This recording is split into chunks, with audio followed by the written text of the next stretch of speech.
Hey guys, welcome back. Tonight we're drifting into the quiet underlayer of Victorian London. Not the London of kings, factories, or grand reforms, but the London that learned to stand taller by forcing someone else to stay low.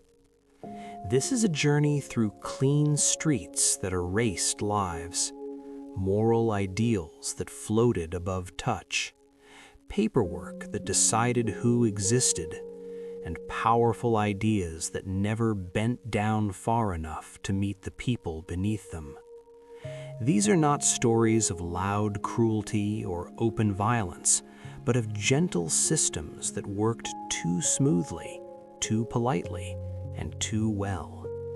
A city that believed it was improving itself, while quietly creating the people it would later call crawlers. So before you get comfortable, take a gentle moment to like this video and subscribe, but only if these deep sleep history stories help you find peace, sleep better, or simply reflect on our shared journey through time. Now, close your eyes, slow your breathing, and let us walk softly into the streets of 19th century London, where history doesn't shout, it whispers. Tonight, let us begin not with a person, but with a feeling, a quiet unease that settled over London in the 19th century. A city that had grown so large, so crowded, and so loud that it began to fear its own breath. This was an age when the streets never truly slept, when horses, carts, factories, and bodies pressed so tightly together that the air itself seemed to thicken, carrying with it the scent of waste, smoke, and illness. London did not yet know germs, but it knew dread. It knew that something invisible was moving through its alleys and rooms, something that turned water foul, skin pale, and homes suddenly silent. Cholera came in waves, not as a roar, but as a hush, and families learned that a smell could be a warning, that air could be an enemy. To survive, the city told itself, it would need to become cleaner, more orderly, more controlled.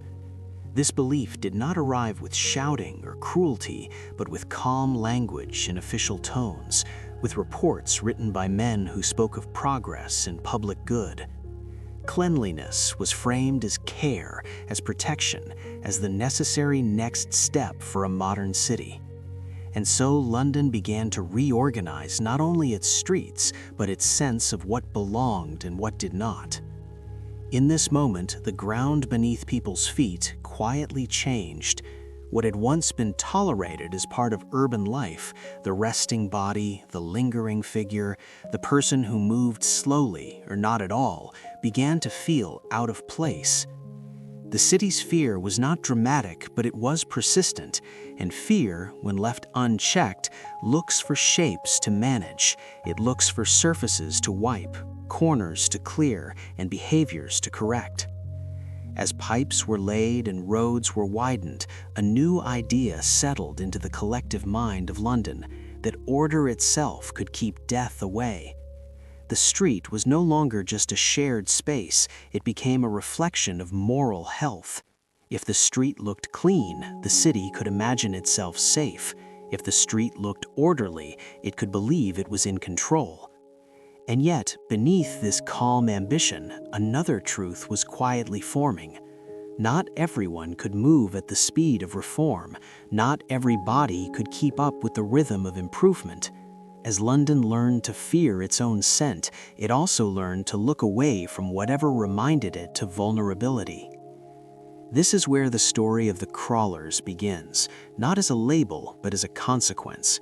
When a city decides that survival depends on standing straighter, breathing cleaner air, and moving with purpose, it also decides, without saying so, that anything low, slow, or lingering must be pushed aside. Tonight's History for Sleep is not about horror or shock, but about how comfort reshapes vision, how the desire to feel safe can quietly redraw who is allowed to be seen. As you listen, let the rhythm soften, let the images blur gently, and remember that in every age, the things a society fears most are often the things it works hardest not to notice. This is a bedtime story of progress told in a whisper, a chapter of 19th century street life where the fear of dirt slowly became the fear of people, and where the ground itself began to matter more than the names of those who touched it. So as the fear settled, London did not panic. It organized. The 19th century believed deeply in the power of structure, in the idea that if life could be arranged correctly, suffering might soften at the edges. Committees were formed, reports circulated, and the street, once a living, unpredictable space, began to receive instructions. Order entered quietly, not as force, but as guidance. New rules appeared on paper and then on walls, telling people where they could rest, how long they could remain, and when it was time to move along. These were not framed as punishments. They were described as necessities, as small adjustments made for the greater good. The language was careful, measured, and reassuring. No sleeping on the pavement, no lingering in doorways, no gathering that slowed the flow of movement. The street was reimagined as a corridor, something meant to carry bodies forward rather than allow them to pause. And for many, this change felt reasonable. Order promised predictability. It promised safety. It promised that the chaos of disease and disorder could be held at bay if everyone simply followed the same rhythm. Uniformed figures began to appear, not shouting, not striking, but watching, guiding, redirecting. Their presence alone altered behavior. People stood straighter, they walked faster, they learned the new choreography of the city, where hesitation itself began to look suspicious. Yet order, by its nature, assumes that all bodies can comply. It assumes equal strength, equal speed, equal capacity to respond. London's new rules were designed for the ideal citizen, the one who could rise in the morning, move with purpose, and adjust when asked. But the street had never belonged only to ideals. It had belonged to the tired, the injured, the displaced, and the poor, long before it belonged to policy.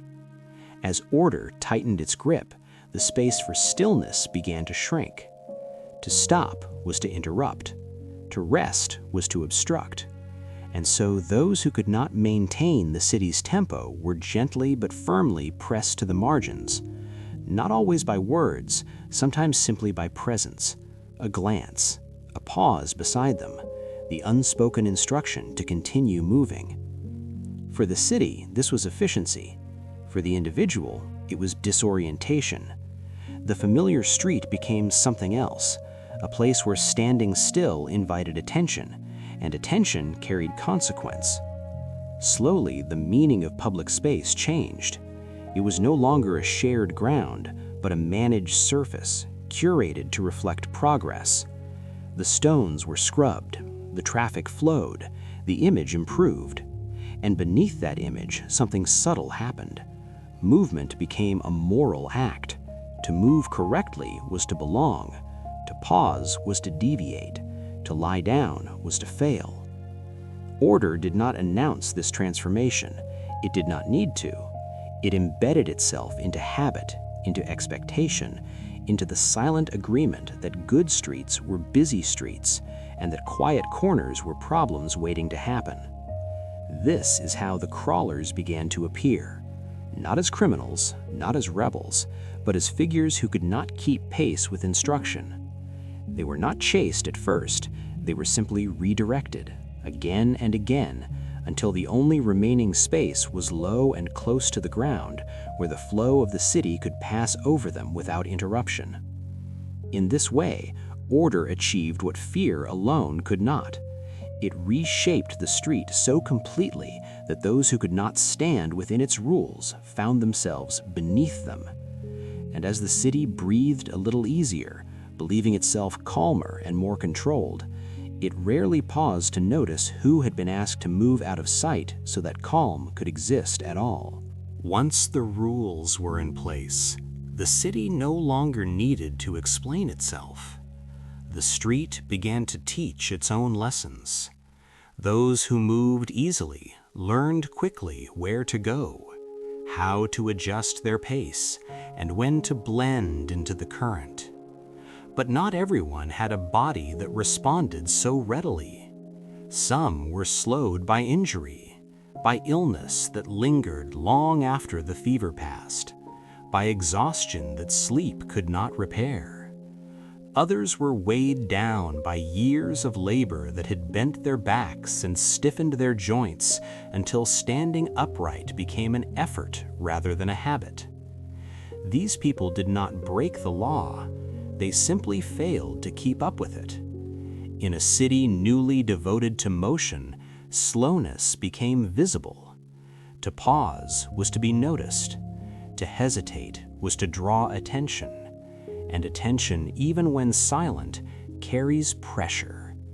A man resting against a wall too long would feel it first as a presence beside him, then as a suggestion to move on.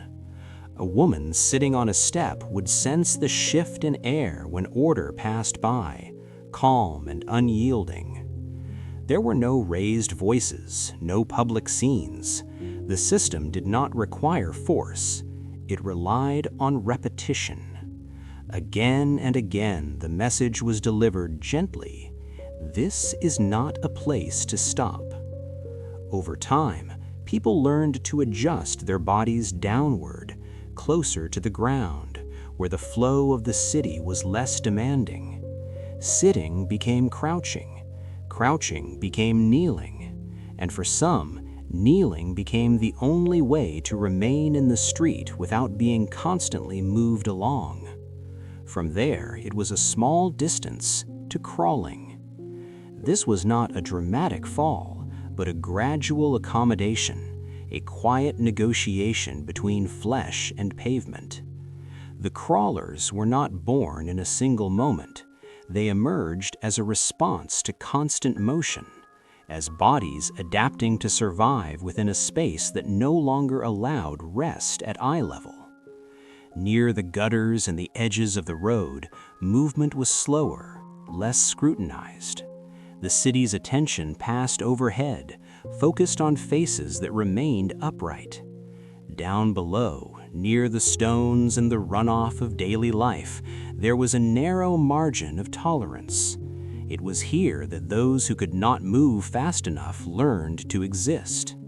They learned how to shift their weight, how to avoid the wheels, how to remain just outside the path of progress. This adaptation came at a cost that was not written into any report. To live low was to accept a different kind of invisibility. Conversations happened above you. Decisions were made without your presence. The city no longer met your eyes. And yet, from this low vantage point, another truth became clear. Order had not removed suffering, it had rearranged it. Pain was no longer spread across the street in obvious ways. It was concentrated at the edges, where it could be ignored without guilt. Those who moved slowly learned that the city's promise of safety was conditional. It protected those who could comply. For everyone else, it offered only space beneath the rhythm. This is how crawlers became part of Victorian street life, not as symbols, but as consequences. They were the measure of how much speed a body could lose before it lost its place entirely. As London congratulated itself on cleaner streets and smoother movement, it rarely asked what had happened to the people who could not keep pace.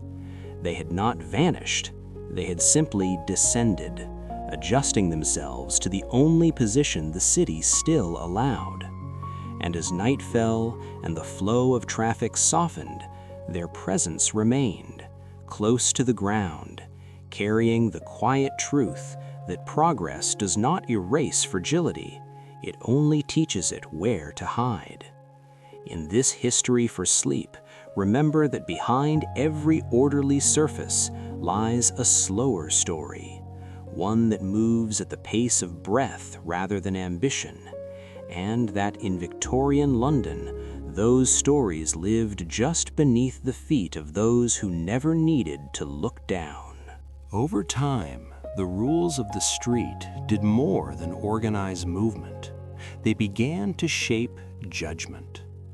What had started as practical measures for health slowly gathered meaning, and cleanliness became something more than a condition of the body or the road. It became a signal. In Victorian London, to be clean was to be disciplined, responsible, and worthy of trust. To be unclean, by contrast, suggested a failure of character, a lack of effort, a quiet refusal to improve. This shift did not happen overnight. It unfolded gently, through pamphlets, sermons, and polite conversations that linked order with virtue and disorder with danger. The city learned to read surfaces as evidence. A tidy street implied a moral one. A swept doorway suggested a respectable household, and a body that did not conform to these visual cues became suspect even when no law had been broken. Cleanliness was no longer simply about preventing disease, it was about defining who belonged within the image of progress. As this idea took hold, compassion changed its shape. Help became conditional, offered more readily to those who appeared willing to help themselves. Assistance favored the upright, the tidy, the compliant. Those who lived closer to the ground found that their needs were harder to translate into acceptable requests. Their bodies did not match the language of reform. Their presence disrupted the narrative that improvement was universal and fair. And so, without open cruelty, they were reclassified, not as victims, but as problems. The crawlers in this moral landscape were no longer simply slow or tired. They were interpreted as symbols of refusal, as reminders of what happened when discipline failed. This interpretation allowed the city to feel justified in its distance. If dirt reflected moral weakness, then separation felt like protection rather than neglect. The street itself became a lesson, teaching passers-by what to value and what to avoid. Children learned where not to look. Adults learned which sights required explanation and which required silence. Cleanliness, once a shared goal, became a boundary. It separated those moving forward from those left behind, not by force, but by belief. And belief is powerful because it feels natural. It does not announce itself as policy, it settles into instinct. People stepped around low bodies not with anger, but with certainty, convinced that order must be maintained for the good of all. In this way, morality softened the sharp edges of exclusion. There was no need for punishment when judgment alone could do the work. The city could continue to see itself as humane while allowing entire lives to remain beneath notice. This moral framework reshaped the meaning of the street once again. It was no longer merely managed space. It was a stage where virtue was displayed and deviation quietly erased. To be visible was to be acceptable. To be unacceptable was to fade. And so, those who could not embody cleanliness learned to occupy the margins, where meaning dissolved into shadow. Their stories did not fit the moral script of progress, and so they were rarely told. Yet they remained close to the stones, carrying the weight of a judgment that had nothing to do with who they were and everything to do with how they appeared. In this history for sleep, Remember that morality often disguises itself as common sense. It speaks softly, offering reassurance while drawing lines that few question. Victorian London did not declare its crawlers immoral. It simply arranged the world so that morality walked above them, leaving the ground below to those who no longer fit its vision. And as the city rested in the comfort of clean streets and upright values, it slept soundly, unaware of the lives quietly navigating beneath its sense of virtue. By the time the reforms had settled into routine, London's streets appeared calmer, brighter, and more deliberate. Lamps cast steadier light, traffic followed clearer paths, and the sense of constant emergency began to fade from the city's imagination. From above, from windows and carriages, the streets told a reassuring story of improvement. There were fewer bodies resting in plain view, fewer interruptions to movement, fewer sights that challenged the idea of progress. The city congratulated itself quietly, believing that what was no longer visible had been solved. Yet absence is not the same as resolution. What changed most profoundly was not who suffered, but where that suffering was allowed to exist. The street had learned to hide what it could not heal. Near the ground, beneath the rhythm of boots and wheels, traces remained. Marks on stone where bodies had pressed, corners worn smooth by repeated presence. These were not recorded in ledgers or celebrated in reports. They were subtle, easily overlooked, and therefore perfect for a city eager to believe in its own success. The crawlers had not disappeared, they had simply moved into spaces the city no longer counted as part of itself. Drainage channels, shadowed alleys, the narrow margins where attention thinned and order loosened. Here, life continued at a slower pace, timed not by schedules or regulations, but by breath, pain, and endurance. The street above them flowed smoothly, confident in its cleanliness, while the ground below absorbed what could not be accommodated. This separation allowed London to rest. It allowed citizens to sleep more easily, comforted by the appearance of calm. The moral work had been done, the visual work had been completed, and so the city no longer needed to look down. Over time, memory adjusted. New generations learned a different version of the past, one where disorder had been conquered and danger pushed away.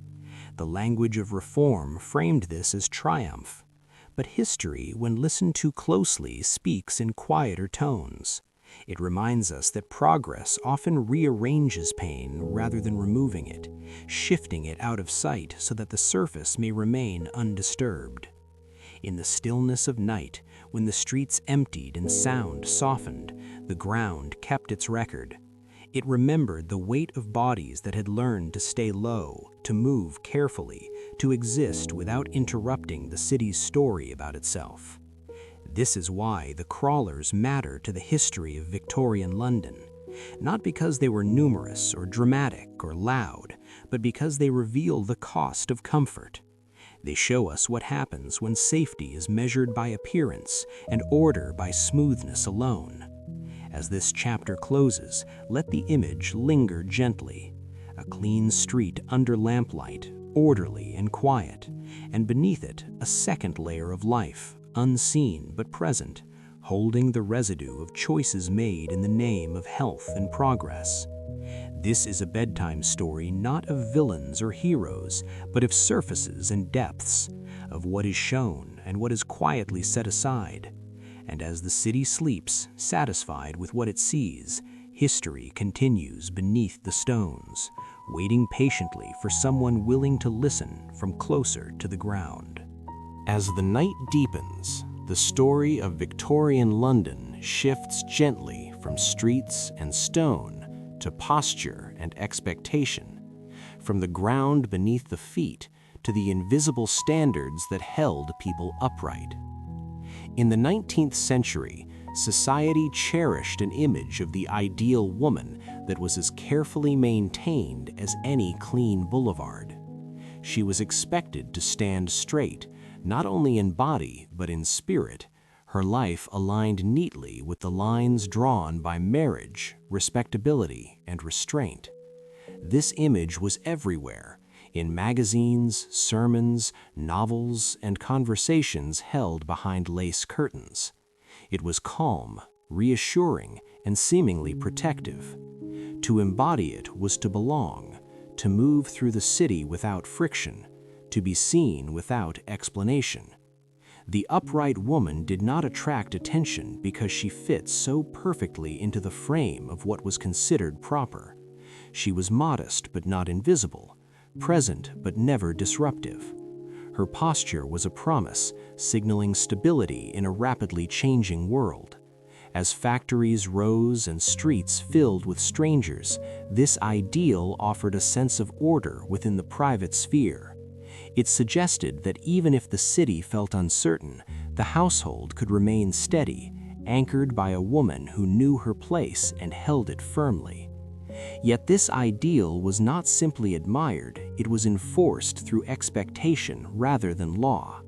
There were no official penalties for failing to meet it, only the quiet consequences of disapproval and distance. Women learned early how to carry themselves, how to speak softly, how to avoid drawing the wrong kind of notice. Standing upright meant more than physical balance. It meant emotional control, social awareness, and the constant calibration of behavior. To lean too far into grief, anger, or independence was to risk slipping out of alignment. The ideal was narrow, but it felt natural because it was repeated everywhere. Mothers passed it to daughters, neighbors reinforced it through observation, and the city reflected it back in subtle ways. A woman who matched the ideal could move freely through familiar spaces, welcomed into parlors and social gatherings without question. Her presence was assumed to be harmless, even beneficial. In this way, respectability acted as a silent passport, granting access to rooms, conversations, and futures. But the calm surface of this ideal concealed its fragility. It depended on uninterrupted continuity, on a life that followed the expected sequence without deviation. Marriage was not merely a relationship, it was a stabilizing force. Financial security was not just comfort, it was proof of virtue. Reputation was not an accessory, it was the structure that held everything in place. The upright ideal offered safety, but only as long as nothing shifted beneath it. This is where the deeper story begins to unfold, because in a city that prized balance so highly, even a small tilt could have profound effects. Victorian London did not prepare women for what happened when life bent unexpectedly. It did not teach them how to recover when the lines they were meant to follow suddenly curved. The ideal assumed permanence, not adaptation. And so, while it promised dignity and belonging, it also carried an unspoken warning: remain upright or risk becoming unrecognizable. In the context of history for sleep, this is not a story of blame or rebellion. It is a story of quiet tension, of lives held in place by invisible hands. As you listen, let the image form slowly. Picture a woman standing within the frame of expectation, perfectly aligned, supported by the structures around her. She does not yet know how precarious that support can be. The night is calm. The streets outside are orderly, and everything appears exactly as it should be. But beneath this stillness lies the same hidden movement we have seen before, the subtle shift that begins when a society builds stability on appearances. This chapter will follow that movement, step by step, as the upright ideal encounters the gentle but relentless forces that pull it off balance. For now, rest with the image of order and notice how much effort it takes to remain standing when the world insists on stillness. The upright ideal was never meant to face sudden bends. It was designed for straight lines, for lives that moved forward without interruption, guided gently from one accepted stage to the next. Yet life, as it often does, rarely followed such clean geometry. In Victorian London, the most destabilizing moments were not always dramatic or loud. They arrived quietly, disguised as ordinary events that no one thought to question. A husband's illness that lingered longer than expected. A business failure spoken of only in lowered voices. A rumor that traveled faster than truth and settled without proof. None of these moments shattered the world all at once. Instead, they introduced a slight tilt, almost imperceptible at first. The woman at the center of this shift often tried to correct it herself. She adjusted her posture, moderated her tone, and carried on as though nothing had changed. Society encouraged this response. It taught her that resilience meant composure, that dignity was proven by not drawing attention to disruption. And so she continued, standing carefully within the frame, hoping that the line would straighten again if she held herself still long enough. But the Victorian ideal did not forgive deviation easily. It had little patience for uncertainty. When a life no longer fit its expectations, even temporarily, the support that once felt automatic began to loosen. Invitations became less frequent. Conversations shortened. Concern was expressed politely, then gradually replaced by distance. No one accused her directly. There was no confrontation. Instead, there was a subtle recalibration of space. She was still present, but no longer central. Still visible, but no longer anchored. These small shifts accumulated. A single death could remove not just a partner, but a social identity. A minor debt could transform respect into suspicion. A whispered story, repeated often enough, could alter how a face was read when it entered a room. The line had bent, and the effort required to remain upright increased with each passing day. What made this process especially disorienting was its quietness. There was no clear moment to resist, no obvious injustice to protest. Everything happened within the bounds of politeness. The system worked through omission rather than action. Support faded without explanation. Familiar ground became uncertain without warning. And because nothing overtly cruel had occurred, the woman was left to interpret the change as personal failure. She questioned her own balance, her own worthiness, wondering what she might have done differently to restore alignment. In this way, the ideal maintained its authority. It did not need to punish, it simply withdrew.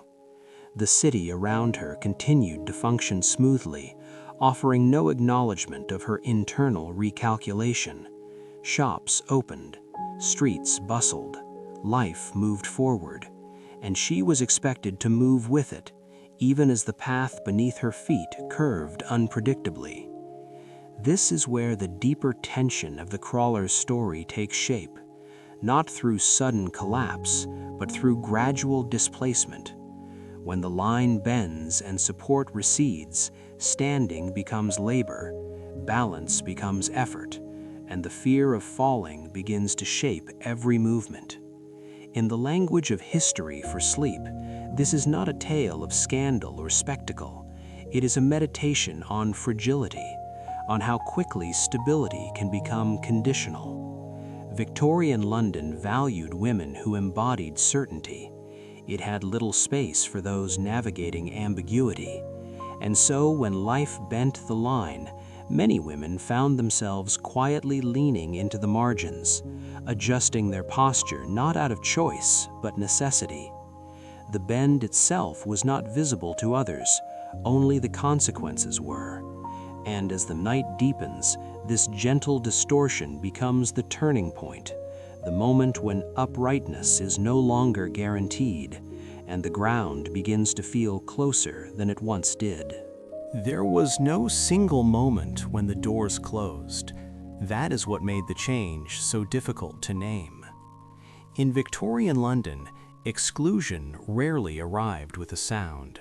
It came as an absence, a gradual thinning of spaces where one had once stood comfortably.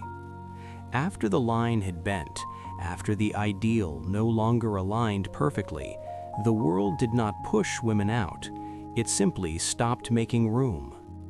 Invitations that once arrived without effort were delayed, then forgotten. Familiar drawing rooms felt smaller, not because the walls had moved, but because the welcome had. Conversations that used to unfold naturally now ended sooner, drifting away before they reached anything meaningful. No one announced the shift. It revealed itself through subtle adjustments, through pauses that lingered too long, through glances that slid past instead of meeting the eye. The woman navigating this change often blamed herself, believing that if she could just stand correctly again, the space would return. She recalibrated constantly, measuring each word and gesture, trying to locate the precise point where she had slipped. But the space continued to contract. The Victorian social world prized harmony, and harmony depended on predictability. When a life introduced uncertainty, even unintentionally, it disrupted the quiet agreement that allowed gatherings to feel safe. And so the response was not confrontation, but containment. Social circles narrowed, access became conditional. The range of acceptable presence shrank. The woman was still allowed to exist, but only in fewer places and for shorter periods of time. Afternoon teas vanished first, replaced by polite excuses. Then came the absence from celebrations, justified by concern or propriety. Eventually, even neutral encounters grew strained, as though her presence carried a weight that others did not know how to hold. The city outside remained vibrant, but her map of it grew sparse. Streets she once walked freely now felt unfamiliar, not because they had changed, but because her relationship to them had. Windows reflected a version of life she could still see, but no longer enter. The upright ideal had not expelled her, it had simply withdrawn the platforms that made standing possible. This withdrawal was not dramatic, and therefore not easily resisted. There was no clear injustice to argue against, no rule to challenge. Everything operated within the language of decency. Concern was expressed kindly, boundaries were drawn gently, and because the process appeared reasonable, it carried authority. The woman learned that standing still was no longer enough. She needed permission, context, and justification to occupy space. Without them, she hovered at the edges of rooms, unsure whether to advance or retreat. Over time, this uncertainty reshaped posture itself. Shoulders curved slightly inward, steps became cautious. The body adapted to a world that no longer offered solid ground. The crawler's story intersects here not through poverty alone, but through spatial exclusion. When there is no place left to stand, the ground becomes the only option. This descent was not chosen. It was the result of a landscape that had quietly removed its supports. Victorian London did not imagine itself cruel for this. It believed it was maintaining order, protecting sensibilities, preserving balance. But balance, when achieved by shrinking space, always pushes someone downward. In the language of bedtime stories, this is a chapter about narrowing horizons, about how the loss of space can feel more disorienting than the loss of status. As night settles, imagine a woman moving through a city that still recognizes her face, but no longer offers her a place to pause. She passes beneath windows glowing with conversation, beneath thresholds she once crossed without thought. There is no dramatic fall, only the steady realization that uprightness requires support, and support has quietly gone missing. In this softened telling of history for sleep, let the image linger. A city full of rooms, and a life slowly learning that fewer and fewer of them are open. Respectability in Victorian London behaved less like a rule and more like a force. It did not push people down directly, it simply stopped holding them up. As long as a woman remained within the narrow lines of expectation, this force worked quietly in her favor. Doors opened without question. Voices softened in her presence. Space arranged itself around her with an ease that felt natural, almost deserved. But once her life bent, once uncertainty entered the picture, respectability shifted from support to silence. The change was subtle at first, almost theoretical, like a weight redistributing itself. She noticed it in the way conversations slowed when she approached, in the brief pauses before someone responded to her name. Nothing was said outright because nothing needed to be. Gravity does not announce itself, it simply acts. In this social landscape, reputation functioned as an invisible field. When intact, it kept one buoyant, suspended at eye level within the world. When compromised, even slightly, that buoyancy faded. The woman did not fall all at once. She descended gradually, carried downward by glances that no longer lingered, by assumptions that replaced curiosity. Respectability, once a shield, became a measurement tool, quietly assessing who deserved elevation and who could be allowed to drift lower. Victorian society justified this process through language that sounded kind. Distance was framed as discretion. Silence was interpreted as tact. The absence of support was explained as propriety. And because these explanations were polite, they were rarely challenged. The woman experiencing this shift often struggled to name it. There was no accusation to answer, no trial to defend herself against. There was only the growing sense that the ground was closer than it used to be. She felt it in her body before she could articulate it in words. Standing required more effort. Holding her head high became an act of concentration rather than habit. The city had not changed its laws, it had changed its balance. This is how respectability maintained order without force. It allowed the world to believe it was fair while quietly redistributing support. Those who aligned perfectly remained lifted. Those who did not were gently lowered out of the main current of attention. In this way, gravity accomplished what rules could not. It transformed social judgment into a natural phenomenon, something that felt inevitable rather than chosen. The crawler's story intersects here through this descent. When support fades and space contracts, bodies respond. They adapt to the pull. Some bend, some kneel, some eventually move close to the ground, not as a statement, but as a necessity. Victorian London did not call this punishment, it called it order. The woman who felt herself sinking did not see a villain, she saw a world calmly continuing without her. And that calm was what made the experience so heavy. In the stillness of evening, when the city's movement slowed, the weight of this gravity became more apparent. Without the distractions of daytime, the imbalance was harder to ignore. Respectability had ceased to lift, and without that lift, remaining upright was no longer guaranteed. In the language of history for sleep, this is not a moment of collapse, but of quiet adjustment. The body learns where the new center of gravity lies. The mind learns to anticipate the pull. And the world, satisfied with its sense of equilibrium, does not look back. As you listen, imagine this gravity not as cruelty, but as indifference made structural. It does not hate, it does not argue.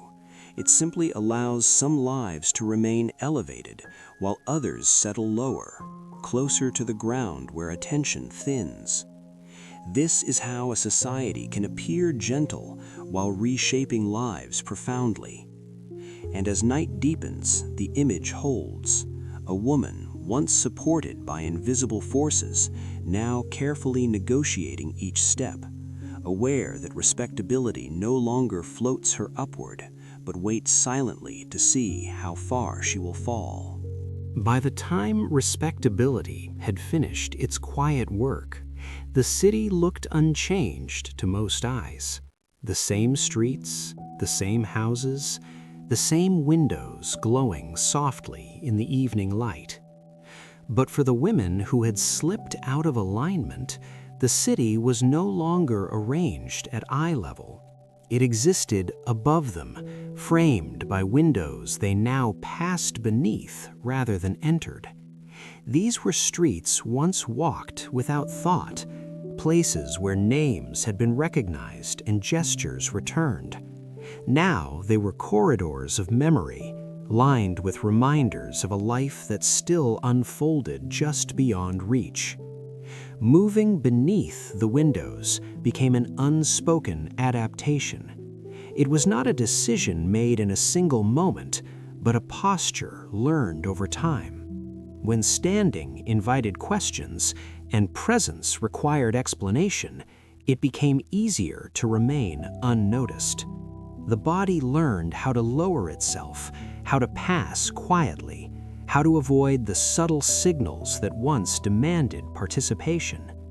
From this position, the city felt different. Sound traveled downward in fragments, laughter and conversation filtering through glass and stone without invitation. Light spilled onto the pavement without warmth. The world continued above, complete and contained, while life below became a passage rather than a destination.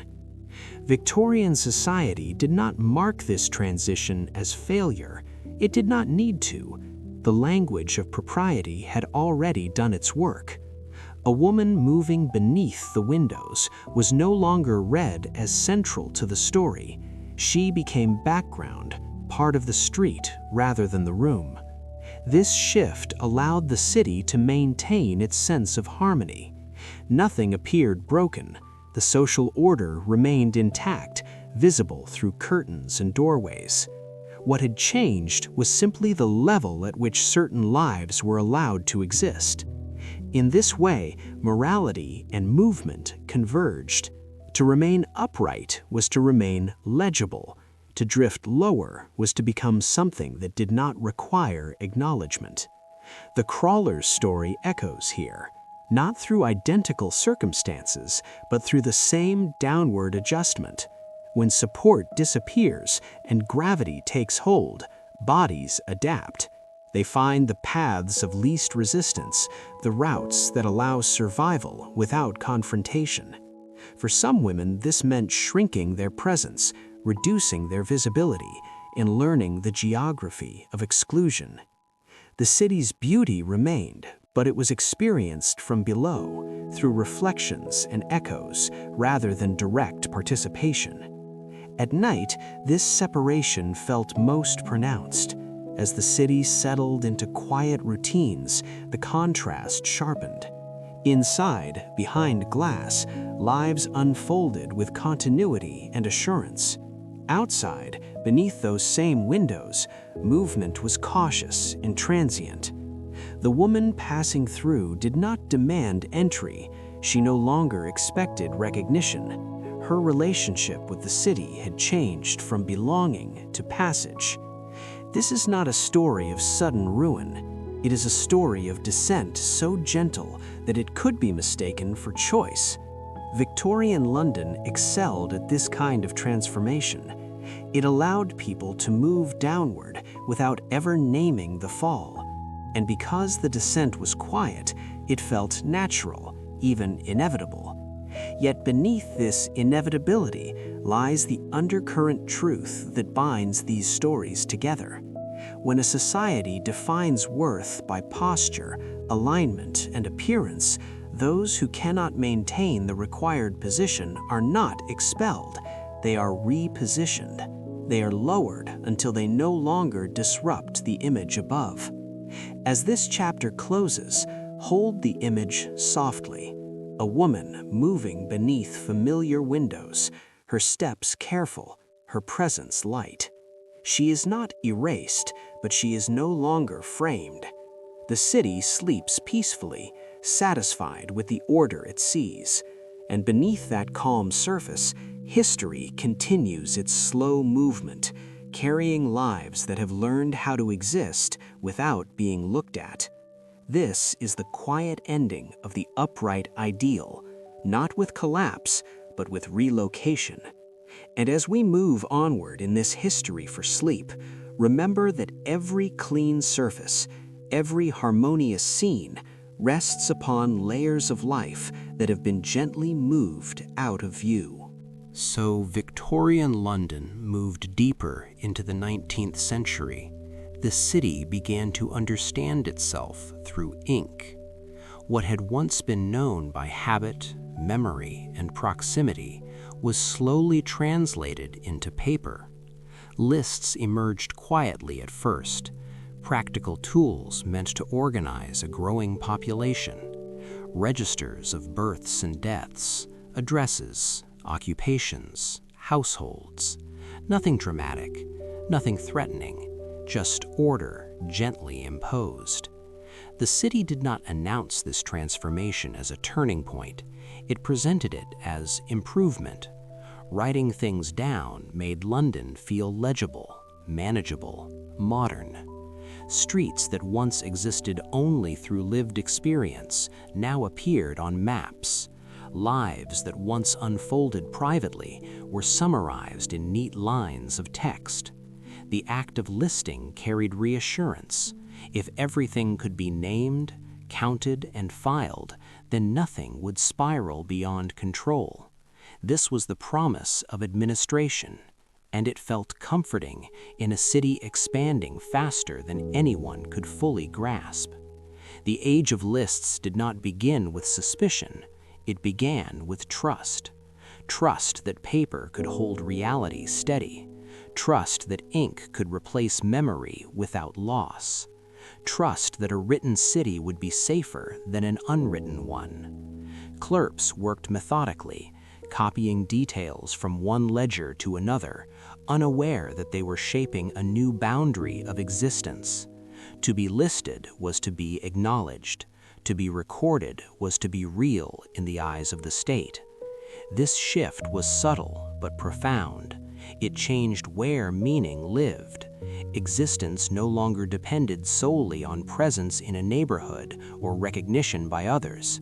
It depended increasingly on appearing in the right place on the page. For many, this change went unnoticed.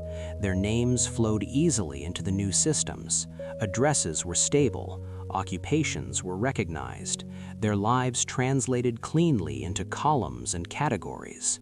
For them, the paperwork felt invisible, a background hum of bureaucracy that asked little and gave reassurance in return.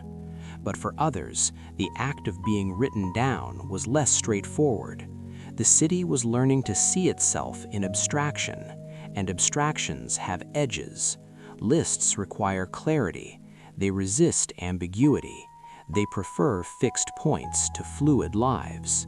In this new administrative landscape, people whose circumstances shifted frequently, whose housing was temporary, whose work was informal, began to feel a quiet pressure. The city was no longer satisfied with knowing you by sight. It wanted your details to remain still. The age of lists rewarded stability and penalized movement, not through punishment, but through omission. Those who could not be easily captured on paper found themselves hovering at the margins of the written city. They were still present on the streets, still breathing, still navigating daily life, but their reflection in the administrative mirror was faint or fragmented. A name spelled differently, an address that no longer matched, a record that lagged behind reality. These were not crimes, they were discrepancies. And discrepancies did not alarm the system, they simply failed to register fully. This is where the crawler's story deepens, not yet in disappearance, but in misalignment. The ground beneath the city was changing again, this time not through law or morality, but through documentation. The street still existed, but its authority was weakening. What mattered increasingly was what could be proven, not what could be seen. In this history for sleep, let the image unfold slowly. A clerk dipping a pen into ink, a ledger opening, a line waiting to be filled. The motion is calm, repetitive, almost soothing. Yet with each stroke, the city draws a clearer outline of itself, and in doing so, decides what counts as inside. The age of lists does not judge, it categorizes. It does not exclude intentionally, it simply requires alignment. And for those whose lives do not align neatly, the shift is felt not as rejection, but as fading. As night settles over London, the streets grow quiet, but the records remain awake, holding their version of the city steady on paper. Somewhere between the lived world and the written one, a gap begins to form. And in that gap, people learn that to be unlisted is not to be gone, but to exist in a way the city no longer quite recognizes. As the age of lists settled into routine, something subtle but decisive shifted in Victorian London. Existence began to detach itself from the street and anchor itself to the page. To be known was no longer enough. To be seen was no longer sufficient. What mattered increasingly was whether the city could find you again, not with memory or recognition, but with paper, a name written clearly, an address that remained the same, a mark that confirmed continuity. In this new order, identity became something that could be retrieved, verified, and checked. You existed if the records said you did. Without that confirmation, presence alone grew fragile. This transformation did not announce itself as exclusion. It presented itself as efficiency. The state needed to know who lived where, who worked where, who required assistance, who posed risk. The logic was administrative, calm, and seemingly fair. If everything could be traced, nothing would be lost. Yet this logic quietly redefined what it meant to belong. The street, once the primary witness of life, became secondary. What counted was not where you stood, but where you were filed. For many, this change felt benign. Their lives were stable enough to satisfy the system's appetite for consistency. They moved, if at all, within expected bounds. Their names were legible. Their circumstances translated cleanly into forms. They existed comfortably by record, rarely thinking about the machinery that affirmed their place. But for others, the act of being recorded introduced a new vulnerability, a missed update, a delayed notice, a form not filed in time. These were small lapses, easily explained in human terms, but the system did not speak that language. It spoke in presence or absence, in confirmation or silence. When a name failed to appear where it was expected, the system did not search for the person, it simply moved on. Existence by record meant that continuity had to be constantly maintained. To fall out of the ledger was not to be punished, but to be forgotten administratively. And administrative forgetting is quiet. It leaves no mark on the street, no visible trace. It only changes what happens when help is requested, when proof is needed, when recognition is required. The crawler's story intersects here with particular clarity. These were lives already living close to instability, already navigating uncertain housing and informal labor. For them, remaining legible to the system required effort they could rarely afford. A temporary address could not anchor a permanent record. A shifting livelihood did not fit neatly into fixed categories. And so, gradually, their existence drifted from the page. They were still there, still moving through the city, but the state's gaze slid past them. Not because of intent, but because of structure. The ledger had no space for what could not remain still. This produced a strange inversion. The more precarious a life became, the more documentation it required to remain visible. Yet the very conditions of precarity made such documentation difficult. In this way, the system rewarded stability and quietly penalized survival strategies that involved movement and improvisation.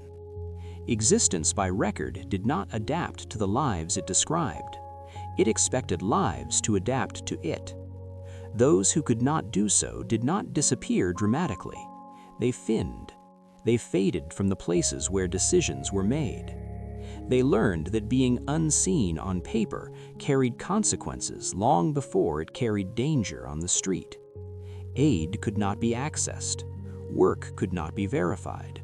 Identity itself became negotiable. And so a new posture emerged, one already familiar from earlier chapters. People learned to lower themselves, to remain unobtrusive, to exist without drawing the attention that might require proof they could not provide. In the language of history for sleep, this is a moment of quiet displacement. The city did not expel its crawlers. It redefined existence in a way that placed them beyond easy recognition.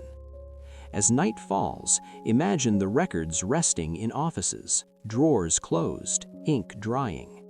The city sleeps with confidence, assured that it knows itself. And somewhere between the written and the lived, people move softly, aware that their presence no longer guarantees acknowledgement. To exist by record is to live within a fragile agreement, and when that agreement slips, the ground beneath one's feet begins to feel uncertain again. The most decisive moments in administrative life were rarely dramatic. They did not arrive with warnings or consequences spelled out in bold ink. Instead, they slipped in quietly, between lines, in the spaces where paperwork assumed continuity that real lives could not always maintain. In Victorian London, falling between lines often began with movement.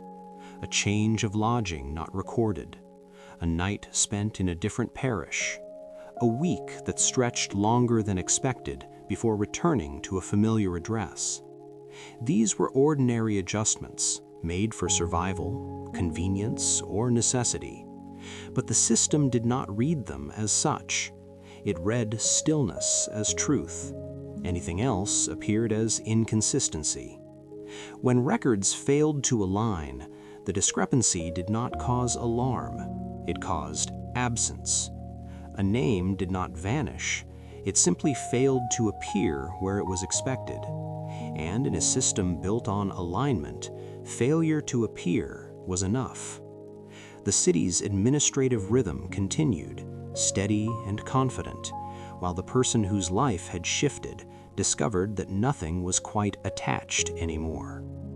Benefits could not be accessed because proof was incomplete. Employment could not be confirmed because addresses conflicted. Assistance required documents that no longer matched reality. None of this felt like punishment. There was no reprimand. There was only a polite refusal to proceed. The crawler's experience deepened here, not as a sudden fall, but as a gentle slide. Lives that already existed at the margins found those margins widening. Each small misalignment made the next one more likely. A missed deadline followed a missed notice. A missed notice followed a change of room. The system did not chase these gaps. It was not designed to. Its purpose was to process what fit, not to search for what slipped. And so people learned what it meant to exist between lines. This was not invisibility born of secrecy, but of mismatch. The forms were still there. The ledgers remained open, but the space that could hold a life like theirs had narrowed to almost nothing. To re-enter required precision, stability, and time, the very things that had become scarce. In this way, administration produced a new kind of dissent, not downward in space, but sideways, into gaps where recognition thinned. The street remained available, but the system's pathways did not. Over time, this altered behavior. People began to anticipate the questions that could not be answered. They avoided offices where proof would be demanded. They learned routes that did not require explanation. They moved softly, minimizing contact with structures that might reveal the absence of alignment. Falling between lines became a way of living, not chosen, but adapted. The city did not mark these lives as illegal or dangerous. It simply stopped counting them reliably. And when a society stops counting, it also stops planning. Services bypass, protections thin, decisions are made without reference to those who no longer appear in totals. In the language of history for sleep, this is a moment of quiet narrowing. The world becomes navigable only through careful avoidance. The posture learned in earlier chapters returns here, reinforced by paper rather than gaze. Bodies lower not only to avoid notice, but to avoid inquiry. As night settles, imagine the ledgers closed for the day, the offices dark, the city satisfied that its records are complete. Somewhere beyond those pages, lives continue, adjusted to the spaces between. Falling between lines is not an ending, it is a condition, one that reshapes time, movement, and expectation. And once learned, it is difficult to unlearn. The written city sleeps well, confident in its order, while the lived city carries on quietly, populated by those who remain present without being fully acknowledged. There is a particular quiet that follows when a system no longer expects to find you. It is not the quiet of absence, but the quiet of being overlooked. In Victorian London, this kind of invisibility did not require disappearance. People did not need to vanish from the street to become unseen. They only needed to slip beyond the reach of official recognition. Once a name stopped being called by the records, the world adjusted its attention accordingly. No alarms sounded, no notices were posted. Life continued, smoothly and confidently, while certain individuals discovered that their presence no longer prompted response. This was invisibility without being gone. The city still contained them, the streets still carried their footsteps, but the mechanisms that organized care, work, and order no longer paused for them. In this state, the absence of pursuit was as meaningful as pursuit itself. No one chased them because no one was looking. The administrative gaze had moved on, following lines that remained intact. What lay between those lines did not register as a problem, it registered as nothing at all. For the crawlers, this was a familiar sensation, now reinforced by paperwork rather than posture.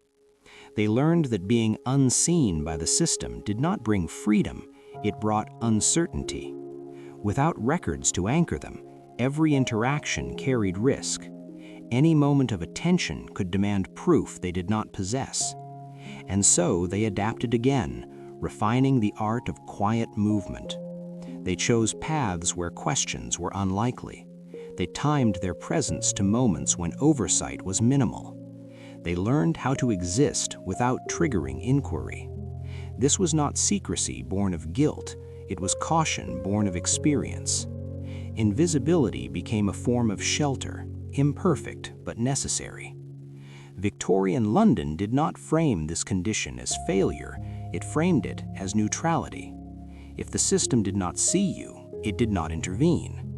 That absence of intervention could feel like relief at first. No forms, no inspections, no judgments. But relief quickly revealed its cost. Without being seen, there was no claim to support. Illness went unrecorded. Loss went unacknowledged. Work remained informal and unprotected. In this way, invisibility hardened into vulnerability. The city above ground, recorded and regulated, enjoyed predictability. The city beneath, unrecorded and fluid, absorbed the shocks that predictability displaced. Over time, this separation reshaped social imagination. The written city began to feel complete, its statistics aligned, its ledgers balanced.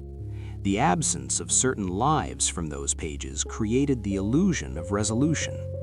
Problems seemed smaller because fewer names appeared. Need appeared manageable because it was not fully counted. And so invisibility became useful. It allowed the system to function without confronting the limits of its reach. In the language of history for sleep, this is a moment of deep stillness. The records rest, the offices close, the city believes itself accounted for. Somewhere beyond the ink, people move gently, careful not to disturb the surface that has forgotten them. They are not gone, they are simply no longer summoned. This is the quietest form of exclusion because it does not announce itself. It feels like peace, it feels like order, and that is why it endures. As night deepens, imagine the city breathing evenly, confident in its lists and files. And beneath that calm rhythm, imagine lives continuing softly, adjusting to a world that no longer calls their names. At the outer edge of Victorian London's administrative world, there was no chaos, no rebellion, no visible breakdown. Everything appeared to function exactly as intended. Offices opened and closed on time. Clerks completed their tasks, ledgers filled with careful handwriting. From the center, the system looked complete. What existed beyond that completeness was not disorder, but silence. The quiet edge of administration was not a place marked on maps or defined by rules. It emerged naturally wherever procedures ended and lives continued. Here, people existed without triggering attention, not because they hid, but because the system had no further questions to ask. Once documentation ceased to follow a life, that life drifted beyond the system's perimeter. It was not expelled, it was simply no longer engaged. This edge was calm. It did not resemble crisis. That is what made it so enduring. Without alarms or urgency, there was no reason to return and look again. The crawlers found themselves here, along with others whose circumstances resisted capture. They lived in the spaces where administration's certainty dissolved into assumption. No one verified their status because there was nothing left to verify. The system's confidence in its own completeness allowed these lives to remain unexamined. And so a quiet arrangement formed. The state continued to count what it could see on paper. The rest adjusted. At this edge, existence took on a different rhythm. Time was no longer measured by deadlines or renewals, but by opportunity and avoidance. People learned which moments invited scrutiny and which passed unnoticed. They navigated the city with a refined sense of timing, slipping through gaps between procedures. This was not freedom, it was accommodation. The city above remained organized, predictable, and reassured by its own records. The city at the edge absorbed what organization could not hold. In this way, administration achieved efficiency by limiting its scope. What lay beyond that scope did not trouble its balance. The written city appeared clean, orderly, resolved. Its unresolved elements had simply been relocated to the margins. This relocation did not require force, it required patience. Over time, the absence of interaction became normalized. The system forgot not through neglect, but through design. It had done what it set out to do. Anything it did not reach was, by definition, outside its responsibility. In the language of history for sleep, this is the softest conclusion of power. No confrontation, no declaration, just the gentle hum of a machine operating within its comfort zone. As night settles, imagine the offices dark, the files resting, the city confident in its own reflection, and at the quiet edge, lives continuing in a slower orbit, shaped by what no longer touches them. This is not the end of the crawler's story, but a pause, a place where movement becomes careful and visibility optional. Administration does not see this edge as failure, it sees it as completion, and so it sleeps peacefully, while history continues, softly, just beyond the reach of ink. By the middle of the 19th century, London had learned to admire itself not only for what it built, but for what it thought. The city spoke of ideas with pride, as if they were another form of architecture, rising quietly above the streets. Books multiplied, pamphlets circulated, public lectures promised improvement, reform, progress. Thought became a civic achievement. To think well was to belong to the future. In coffee houses and drawing rooms, voices measured arguments with care, shaping sentences that believed themselves generous simply by being refined. London became a city that trusted words. It trusted them to smooth rough edges, to correct excess, to guide society forward without the need for force. This was the age in which intellect felt like a moral act. The belief was simple and comforting. If ideas were sound, their effects would follow. From this perspective, the city appeared enlightened. It debated poverty without shouting. It discussed dignity without raising its voice. It proposed reform through conversation rather than conflict. And so thought rose higher, placed gently above the mess of lived experience. The crawlers existed beneath this elevation, not as a contradiction, but as an assumption rarely examined. The city's intellectual confidence did not deny their presence, it simply did not require it. Ideas were designed to float. They did not need to touch the street to feel complete. This distance was not intentional cruelty, it was the natural consequence of a culture that believed understanding could substitute for contact. In Victorian London, to speak about humanity was considered a form of care. To articulate concern was already seen as progress. And so the city read itself as compassionate, even as bodies moved below the level of conversation. Thought organized itself into journals and societies, into earnest debates that stretched late into the evening under warm lamplight. Participants believed they were participating in moral advancement. They were not wrong. But advancement has direction, and direction creates layers. Above, ideas refined themselves. Below, life adjusted. The crawlers moved through this layered world as quietly as they had through administrative and moral spaces before.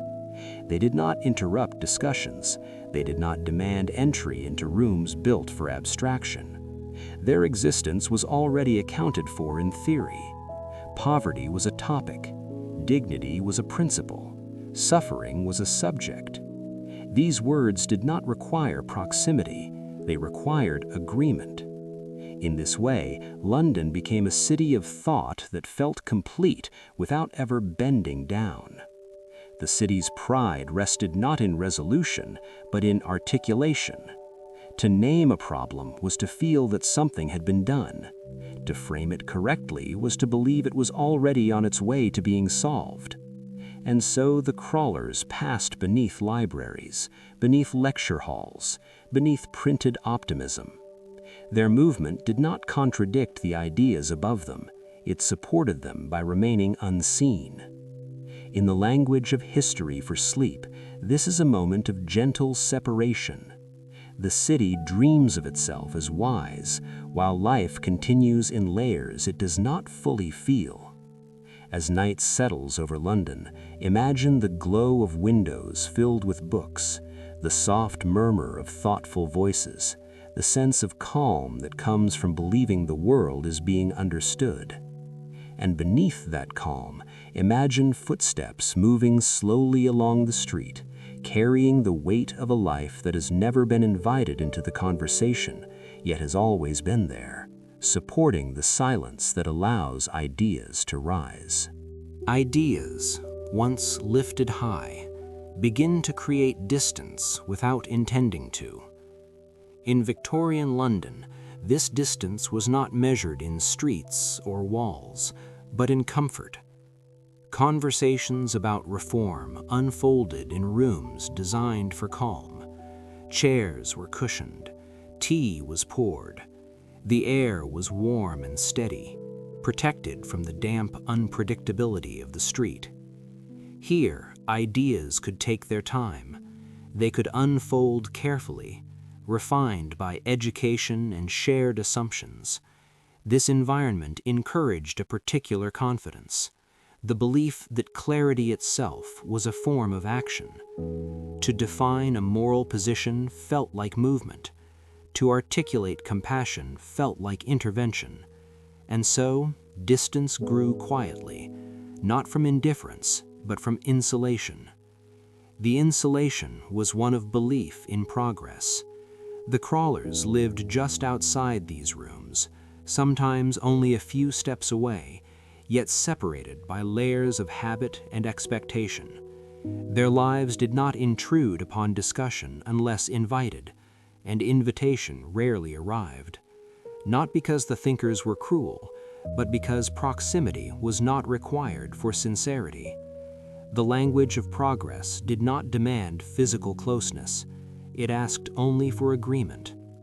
In this way, ideas learned to travel without bodies. They circulated through print, through lectures, through polite applause, while the street remained unchanged beneath them. The city trusted that the right words, spoken in the right order, would eventually descend, that time itself would carry them downward. But time moves unevenly. For those inside the conversation, it feels expansive. For those outside, it compresses. Days shorten, options narrow. While debates continued about how best to improve conditions continued to shape lives without waiting for consensus. This gap was not dramatic, it was steady. The crawlers adjusted to it the same way they adjusted to laws, paperwork, and moral judgments before, by lowering themselves beneath notice, by moving in rhythms that avoided interruption. The distance of ideas taught them that attention could be dangerous. To be seen was to be questioned. To be questioned was to be measured against standards formed far away from lived necessity. And so they learned to remain outside the frame of concern, even as concern was spoken about them. Victorian London believed deeply in moral progress. It believed that society could be improved through thought, through dialogue, through enlightened persuasion. This belief was genuine, but it also carried an unintended consequence. It allowed the city to feel ethical without altering its posture. To bend down was unnecessary when one could think upward. Compassion became something that hovered. It looked down kindly, but from a height. The crawlers felt this kindness as absence rather than hostility. No one pushed them away from the table. The table simply remained elsewhere. In the language of history for sleep, this is a moment where warmth and distance coexist. The glow of lamps does not reach the pavement evenly. Some light gathers in rooms where ideas are exchanged, while the street remains dimmer. Guided by habit rather than vision, as night deepens, imagine the city wrapped in thoughtful silence. Voices soften as conversations conclude. Papers are folded. Books are closed with a sense of satisfaction. Somewhere outside, footsteps continue, steady and cautious, shaped by a world that speaks often about change, but touches it gently, if at all. This is how distance becomes normal, not through rejection, but through comfort. And comfort, once established, is difficult to relinquish. Every conversation creates an edge, not because it excludes by intention, but because it defines where attention rests. In Victorian London, the great discussions of reform, morality, and progress formed a circle of meaning that felt open, yet remained difficult to enter. Life outside that circle did not oppose it, it simply continued without being addressed. Just beyond the doors of bookshops and lecture halls, lives unfolded that never crossed the threshold of debate. Not for lack of intelligence, nor for absence of thought, but because entry required stability, time, and a posture of standing still. The crawlers possessed none of these in reliable measure. Their days were shaped by movement, by adjustment, by the need to remain unnoticed. Conversation demands pause. Their lives did not allow it. And so, while ideas traveled in sentences and paragraphs, these lives traveled in steps and hours, navigating a city that spoke eloquently about humanity while rarely meeting it at ground level. This separation was subtle. It did not produce conflict. The thinkers did not deny the existence of those outside the conversation. They referenced them often, carefully, abstractly. Poverty became a concept. Displacement became a topic. Suffering became a case to be examined. These references created the feeling of inclusion without requiring presence. To be spoken about was not the same as being spoken with, and the crawlers understood this distinction intuitively. They learned that proximity to words did not guarantee recognition. Standing near a conversation did not make one part of it. In this way, life outside the conversation developed its own intelligence. It learned the timing of attention. It learned when to pass by and when to pause. It learned how to occupy space without demanding explanation. This intelligence was practical, immediate, and unrecorded. It did not leave pamphlets behind. It left pathways. While the city refined its language of care, these lives refined their language of survival.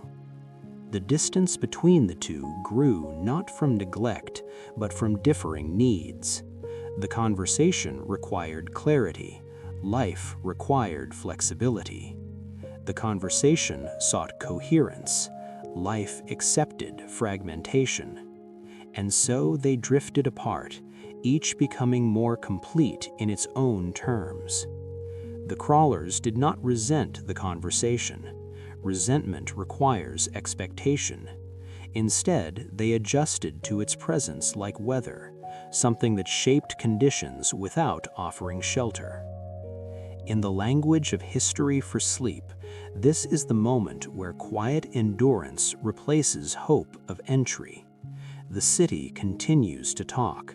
The street continues to move, and between them lies a calm acceptance of separation. As night settles, imagine voices rising softly inside warm rooms, sentences carefully balanced, intentions sincerely held. And outside, imagine movement that does not wait for conclusion, lives that pass beneath windows without pausing, carrying knowledge that will never be quoted yet remains essential to the city's rhythm. This is life outside the conversation, not invisible but uninvited, not rejected but unnecessary to the flow of ideas. And so it continues, steady and low, supporting the very calm that allows the conversation to believe it has reached everyone. Morality reaches its most confident form when it no longer needs to touch.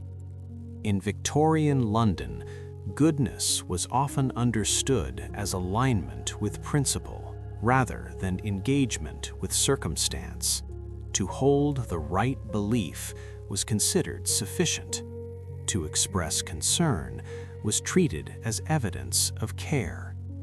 This approach felt humane because it avoided intrusion, it respected distance, it allowed the moral imagination to remain clean, untroubled by the friction of direct contact. From within this framework, the city could consider itself compassionate without altering its posture. One could speak kindly without bending. One could advocate reform without leaving the room. The crawlers lived beneath this elevation of virtue, not condemned by it, but untouched by it.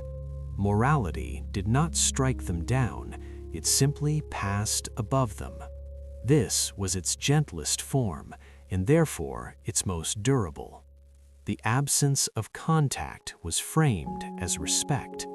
To interfere too closely was seen as improper, undignified, even harmful. And so, restraint became a virtue.